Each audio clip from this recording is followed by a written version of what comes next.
اکثر و بیشتر ہم جب قبلہ مفتی صاحب کے ساتھ ہوتے ہیں اس وقت بھی اور ویسے بھی کیا جاتا ہے، وہ سب کچھ اس حوالے سے ارشاد فرمائیے گا کہ غیر مسلموں کی تقریبات میں، ان کی خوشیوں میں، ان کے غم میں کس حد تک شریک، چونکہ ظاہر انسان ہے، اس کے جذبات کبھی کبھی برانگیختہ بھی ہو جاتے ہیں، کبھی کبھی بہت دل مائل بھی ہوتا نہیں جی ایسا ہونا چاہیے، وہ انسانی میلانات کے بات ہے. تو کیا فرمائے گا کس حد تک ہمیں اجازت ہے کہ ان کی خوشی غم میں ہم ان کے ساتھ رہ سکتے ہیں؟ دیکھیں، غیر مسلمین کی تقریبات کو دو پارٹس میں آپ تقسیم کر سکتے ہیں. ایک تو جو مذہبی تقریبات ہوتی ہیں، جن میں مذہبی رسومات ہوتی ہیں، ان کے مذہبی شعائر، مذہبی علامات ان میں اختیار کی جاتی ہیں. اور ایک ہوتی ہیں جو دنیاوی لحاظ سے، جیسے شادی بیاہ ہو گئی، سالگرہ ہو گئی، منا رہے ہیں، اس طریقے کے معاملات. مذہبی معاملات میں پھر جو مسلمان ہیں اس کو دو حصوں میں آپ تقسیم کر سکتے ہیں. ایک وہ کہ جس کی کوئی مجبوری نہیں ہے، اچھا، اس کو تو بالکل شرکت کرنا منع ہوگا، بلکہ فقہا نے یہاں تک لکھا کہ اگر کسی کے مذہبی معاملات کے اندر تقریبات میں شریک کریں گے تو یہ دائرہ اسلام سے خارج ہو جائے گا. اس حد تک. اس حد تک ہوتا ہے. اور ایک ہوتا ہے شرعی مجبوری، وہ ہوتی ہے گورنمنٹ لیول پر. جیسے آپ اگر گورنمنٹ کے اندر ہیں تو چونکہ آپ کو اپنی اقلیتوں کو بھی لے کے چلنا ہوتا ہے، تو بعض اوقات ان کی مذہبی تقریبات میں شرکت کرنی پڑتی ہے.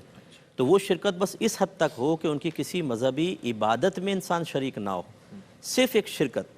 کیونکہ وہ ووٹ بینک بنانا ہوتا ہے، دیگر چیزیں، اس میں بالکل گنجائش نکل سکتی ہے. لیکن ایسا نہیں ہے کہ ان کی مذہبی علامت بھی اختیار کر لی جائے، رسومات ادا کر رہے ہیں، ہاں، آپ اور یہ کر رہے ہیں. رسومات بھی ادا کرنے لگ جائیں. ایسا ہو تو فقہا کا سخت حکم ان کی طرف بھی متوجہ ہوگا. یہ تو ایک چیز علیحدہ ہو گئی. اچھا، دوسری ایک یہ بھی ہو سکتا ہے اس کے اندر کہ آپ کسی ایسے علاقے کے اندر رہتے ہیں کہ وہاں پر آپ پر ایسی پرتشدد کارروائی کی جاتی ہے کہ اگر آپ ان کی کسی مذہبی تقریب کا حصہ نہ بنیں تو وہ نگاہوں میں لے لیتے ہیں، اور پھر آپ کو ٹارگٹ بناتے ہیں. آپ کی فیملی کی عزتیں لوٹی جاتی ہیں، آپ کی دکان لوٹ لی جائے گی، آپ کو مارا جائے گا، اور صرف اس کو بیس بنا کر آپ کے بارے میں معروف کر دیا جائے گا کہ یہ ہمارا دشمن ہے. جب اس طرح کے جان بچانے کے معاملات آتے ہیں تو پھر ہمارا قرآن بھی اجازت دیتا ہے کہ اگر دل اطمینان ایمان پر مطمئن ہے تو زبان سے کلمہ کفر کہنے میں منع نہیں ہوتا.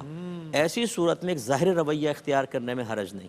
اس کی ایک اور صورت یہ بھی ہو سکتی ہے کہ جیسے ملک کی کوئی ہے، جاسوسی کر رہا ہے ملک کی، بعض وقت گیٹ اپ اختیار کرنا پڑتا ہے دوسروں کا، اور انہی کے بلکہ ساتھ رہنا پڑتا ہے، رسومات بھی ادا کرنی پڑتی ہیں، لیکن وہ صرف اس لیے کہ جاسوسی کر رہا ہے. اس میں بھی گنجائش نکل سکتی ہے. اس کے فرائض منصبی میں چونکہ وہ فرائض منصبی میں ہے، وہ دل سے مطمئن نہ ہو، باقی چیزیں. تو یہ اس کی تفصیل ہے. دنیاوی تقریبات کے اندر ہمارا مذہب اس سے منع نہیں کرتا جب تک کہ آپ کسی خلاف شرع امر میں مبتلا نہ ہو جائیں. جیسے مکس گیدرنگ ہے، بے پردگی ہے، باہر کی جیسے تقریبات ہیں، حق بھی کر رہے ہیں، اس میں ہینڈ شیک ہو رہا ہے، ڈانس کر رہے ہیں، اب پتہ چلا جی رئیس صاحب وہاں گئے اور مروت کے تقاضے کے تحت گوری میم کے ساتھ ڈانس شروع کر دیا، تو اس کی پرمیشن تو نہیں ہوگی.